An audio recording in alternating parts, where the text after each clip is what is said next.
ओम शांति। मैं Jabalpur Napier town अभी वर्तमान समय में अमरवाड़ा सेंटर पे सेवाएं दे रही हूँ। मेरा लौकिक नाम ब्रह्मा कुमारी भारती बहन है। जब मैं बहुत छोटी थी तो उस समय हमें बहुत उमंग उत्साह रहता था कि हमें मधुबन जाना है, और मधुबन में हमने दादी की बहुत महिमा सुनी थी कि हमारी संस्था की मुख्य संचालिका दादी प्रकाश मणि जी हैं। जिनसे भी मिलते थे तो कहते थे कि हमारी मुख्य संचालिका जो हैं वो दादी प्रकाश मणि जी हैं, और नाम जैसा था उनका वैसा हमने कर्तव्य भी करते हुए उनको देखा कि वास्तव में दादी प्रकाश के जैसे जब भी हम उनकी फ़ोटो के सामने जाते थे तो फ़ोटो से किरणें निकलती थी, तो ये अनुभव होता था कि ऐसे प्रकाश के समान चारों तरफ अपनी किरणें फैलाने वाली दादी से हम कैसे मिलें, कैसे हम मधुबन पहुंच जाएं। इतनी शक्ति स्वरूपा दादी है। जब हम फ़ोटो के सामने दादी की जाते थे तो ऐसा लगता था कि अष्टभुजाधारी दुर्गा के रूप में दादी अनुभव होती थी। ऐसी माँ से हम कब मिलेंगे। तो जब हम बहुत समय बाद मधुबन पहुँचे तो जैसे ही मधुबन पहुँचे तो पूछने लगे दीदी लोगों से कि दादी कब आएगी स्टेज पे। तो दादी उसी समय बोले सवेरे दादी रोज़ मुरली भी सुनाती हैं और अमृत वेला भी सभी को कराती हैं, और उसके साथ साथ है तो नुमा शाम का योग भी कराने के लिए दादी आती है। और जैसे ही हमने सुना कि दादी इतने बार हमें दिन भर में मिलती है तो बहुत उमंग उत्साह आ गया। और जैसे ही शाम को हम पहुँचे और देखा कि दादी शाम को 6:30 बजे स्टेज पर पहुँची, और जैसे ही स्टेज पर दादी पहुँची तो बहुत खुशी में अनुभव हो रहा था कि ऐसी दादी माँ से हम बहुत प्यार और स्नेह से मिल रहे हैं।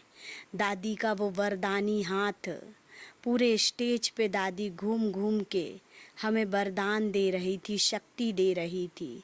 ऐसा लग रहा था कि दादी सच में प्रकाश के समान चारों तरफ डायमंड हॉल में अपनी किरणें पहुंचा रही हैं। ऐसी दादी माँ को देखकर मेरी आंखें भर आईं, और उसी समय मैंने संकल्प लिया कि बस मुझे दादी जैसा फरिश्ता रूप धारण करना है। जैसे दादी ने वाइट वस्त्र पहने हैं ऐसे मुझे भी अपने जीवन में हमेशा वाइट वस्त्रधारी बनना है।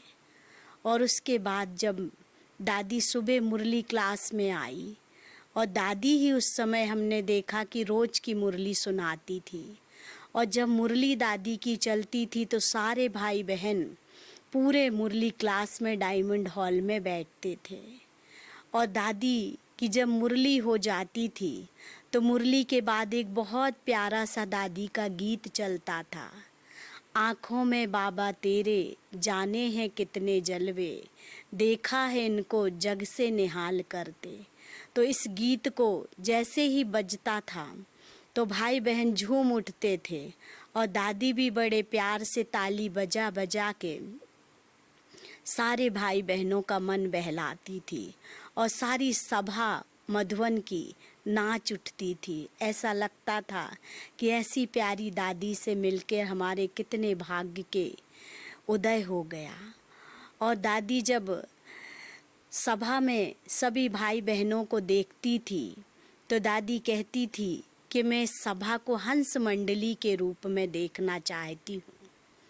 तो दादी ने उसी समय सभी भाई बहनों को सौगात में एक वाइट कलर का शॉल सभी को सौगात में दिया। और जब वो सौगात में मिली हुई शॉल भाई बहनें पहनते थे तो ऐसा लगता था दादी को कि हंस मंडली बैठी हुई है। तो दादी बार बार कहती थी कि ऐसा लग रहा है कि हंस मंडलियों की सभा बैठी हुई है। और जब दादी मुरली में सुनाती थी तो ऐसा लगता था कि वास्तव में बाबा उतर के आ गए हैं और बाबा उतर के आए हैं और वतन से बाबा हमें मुरली सुना रहे हैं।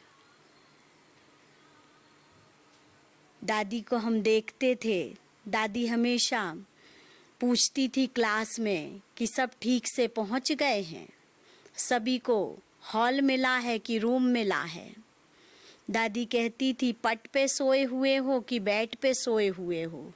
तो ऐसा लगता था कि सच में प्यारी माँ है जो हमें इतने प्यार से स्नेह से पूछ रही हैं। फिर भोजन के लिए भी दादी जी बहुत सुंदर सुंदर भोजन बनवाती थी बहनों के लिए और बहुत ही प्यार स्नेह से दादी भोजन तैयार करवाती थी। एक बार 18 जनवरी का समय था जब दादी को हमने अपने हाथों से ब्रह्मा भोजन खिलाया। तो ब्रह्मा भोजन जब खिला रहे थे तो ऐसा लग रहा था, जब हम पास में दादी के जाते थे तो इतनी शक्ति अनुभव होती थी कि दुर्गा स्वरूप में दादी बैठी हुई है और हम इतनी बड़ी दुर्गा स्वरूपा को अपने हाथों से भोजन खिला रहे हैं। दादी का ऐसा स्वरूप देखकर आंखें भर आती थी और ऐसा लगता था कि कितना हमारा भाग्य उदय हो गया है कि हमें ऐसी प्यारी माँ मिल गई है।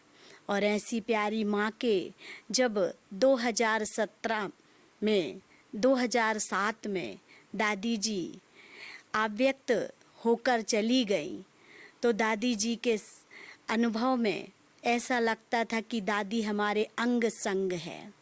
और जैसे ही जब हम स्तंभ पे जाते थे तो स्तंभ पे जाते थे दादी जी के, तो वो ग्लोब के ऊपर हमारा ध्यान जाता था तो ऐसा लगता था कि दादी ग्लोब में बैठ कर के और सारे विश्व की आत्माओं को साकाश दे रही है। और दादी जी के स्तंभ पे बहनें कहती थी अगर सुबह आप 2 बजे जाएंगे तो दादी हमें सहर वरदानों से भरपूर करेगी। तो बस यही संकल्प रहता था मधुबन आकर कि मुझे 2 बजे उठ कर के दादी के स्तंभ में पहुंचना है और वहां जा कर के मुझे दादी जैसा बनने का लक्ष्य लेना है। दादी जैसा मुझे स्वरूप अपना भी बनाना है ताकि मैं भी विश्व की आत्माओं की सेवा कर सकूं।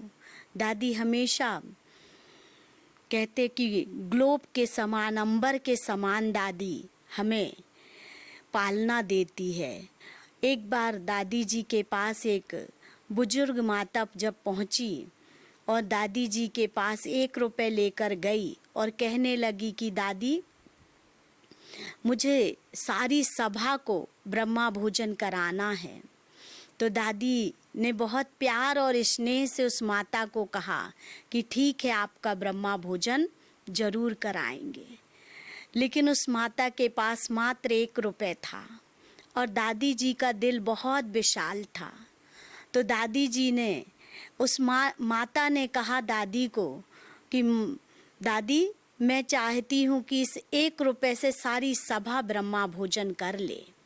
तो दादी जी ने उस 1 रुपए की हल्दी मंगाई और उस हल्दी को जब सब्जी में डाली तो सारी सभा ने उस ब्रह्मा भोजन को स्वीकार किया। ऐसे दादी बहुत गहराई और विशाल दिल के रूप में हर एक आत्मा के प्रेम को समझती थी। ऐसी प्रेम की मूरत दादी हमारे साथ हमेशा अव्यक्त मास में अनुभव होती है। और अव्यक्त मास में हम दादी की जो फरिश्ता स्वरूप की जो संपूर्ण स्थिति की फोटो है उसके सामने जब हम जाते हैं तो ऐसा लगता है कि दादी हमें देख रही है और दादी हमें वरदान दे रही है, शक्तियाँ दे रही है और ये अनुभव करा रही है कि हम भी तुम्हारे अंग संग में हैं। और हमेशा माना अव्यक्त मास में ऐसा लगता है कि दादी हमेशा हमारे साथ में है और दादी विशेष माना हमको अनुभव कराती है कि टीचर्स हमेशा अपने आप को विश्व कल्याणकारी अनुभव करें। और दादी ने विशेष बहनों को ये वरदान दिया था। जब भी हम भट्टियों में आते थे तो दादी हमें आलू की सब्जी खिलाती थी और कहती थी कि जो आलू खा सकता है वो ऑलराउंडर सेवाधारी बन सकता है। तो हम बहुत ही उमंग उत्साह में टीचर्स बहने रहकर आलू की सब्जी हम जरूर खाते थे, क्योंकि दादी का ये वरदान था कि जो आलू की सब्जी खाएगा तो वो ऑलराउंडर पाठधारी आत्मा बनेगा। ऐसे दादी के वरदान को हमने जीवन में पालन किया।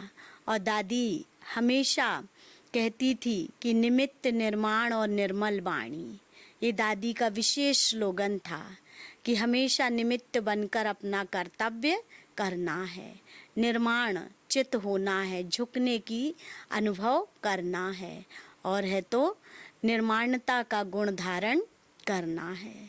ऐसे दादी के इस वरदान को हमने अपने जीवन में हमेशा पालन किया और ऐसी दादी को हमने पाकर बहुत अपने आप को अनुभव किया, भाग्यशाली समझा।